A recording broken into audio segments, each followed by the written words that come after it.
McMillan, the ministerial intern here at the Center for Spiritual Living Seattle, and we are bringing more good news coming out of the Center for Spiritual Living Seattle community. I am joined today by Jay Thompson, and we are celebrating his latest book. Now, Jay is an author of many books, but your latest book, Emmett Till, Mississippi and Me, came out several months ago. Is that correct? That's correct. And you have a copy of it? I do. It's on Amazon. Wonderful. Well, we just wanted to share a little bit about your book. So if I remember correctly, now you've been around the Center for Spiritual Living Seattle since the 90s. Right. But you have been following Science of Mind since the 70s. Is that correct? 71 while attending art school in San Francisco.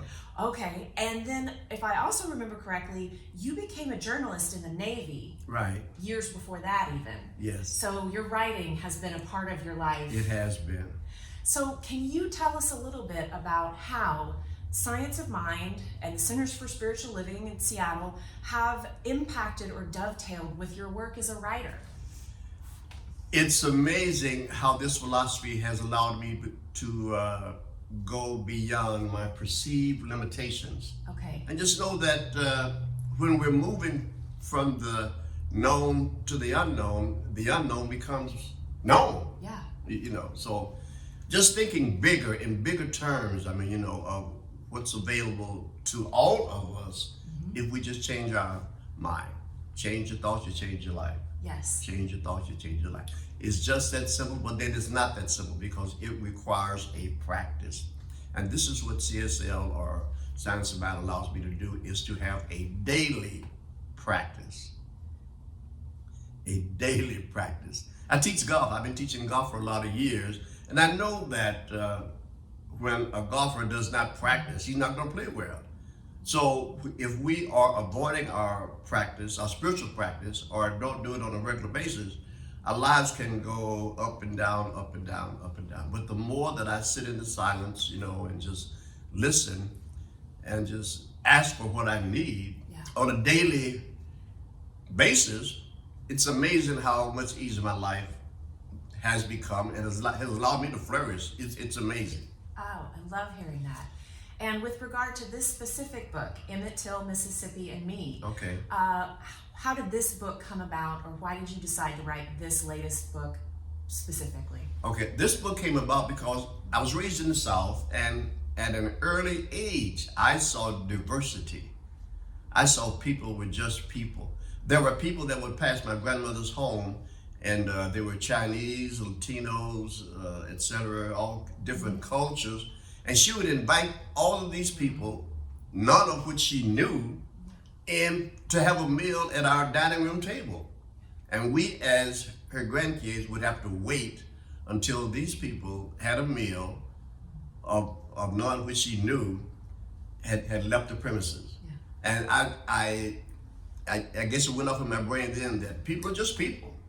I mean, what else can we be? Yeah, really? Yes. What else can we be? And I've never had any challenges with people who saw me differently or whatever, you know.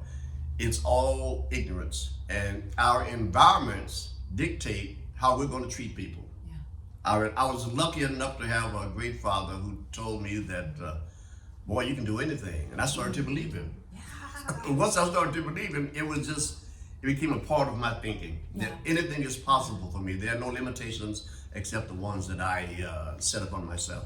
So I like to think of myself as being limitless. Yeah. And I've always thought that way from teenager on, you know.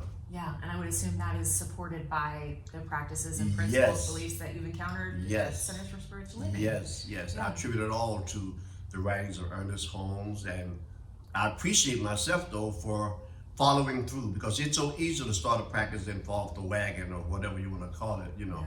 But this philosophy is a big part of my life. Yeah. A great big part of my life, and it's the reason why I just love it. And I'm so glad that I finally found my path. I was in my late 20s when I found Science of Mind, but I've never deviated from the practice, you know, really.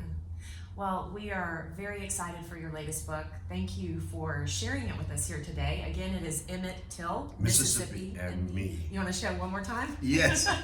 And going to Mississippi got me out of my comfort zone. Seriously. I can imagine.